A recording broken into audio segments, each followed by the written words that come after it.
Bismillahirrahmanirrahim. Assalamualaikum warahmatullahi wabarakatuh. Perkenalkan, nama saya Rafli Ahmad Azhar, NIM 21077, Program Studi Teknik Sipil, Fakultas Pendidikan Teknologi dan Kejuruan.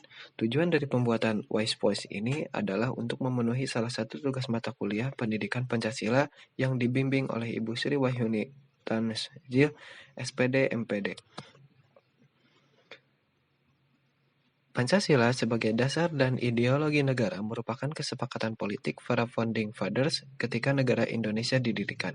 Namun dalam perjalanan panjang kehidupan berbangsa dan bernegara, Pancasila sering mengalami berbagai deviasi dalam aktualisasi nilai-nilainya.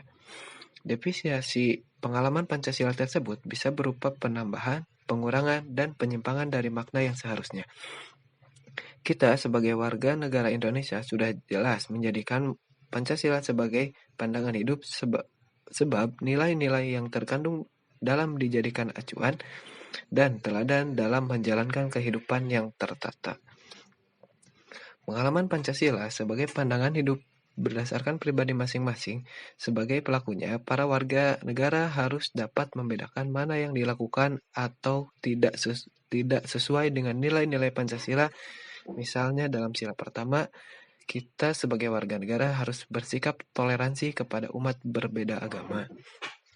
Pada sila lainnya juga kita dapat menerapkan nilai yang lainnya. Contohnya dalam sila kedua, kita tidak boleh membedakan orang lain dalam menolong, senantiasa bersikap sopan santun kepada semua orang, dan lainnya. Tantangan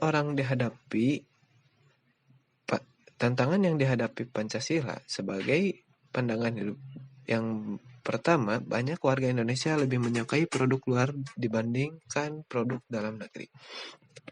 Yang kedua, terjadinya globalisasi yang menciptakan kehidupan tanpa ada batasan berinteraksi dalam kehidupan yang global. Yang ketiga, munculnya paham-paham yang bertentangan dengan Pancasila, contohnya komunisme. Pancasila sebagai way of life harus diaktualisasikan dengan penuh kesadaran karena untuk mewujudkan harus membiasakan diri seperti melakukan edukasi pembelajaran dan kehidupan yang bersosial. Dengan menerapkan Pancasila dan juga menjadikan Pancasila sebagai pandangan hidup, tentu hidup kita akan jauh lebih tertata dan juga menciptakan keamanan serta kenyamanan antara satu dengan lainnya. Sekian dari saya, mohon maaf apabila ada kesalahan. Terima kasih atas waktunya. Wassalamualaikum warahmatullahi wabarakatuh.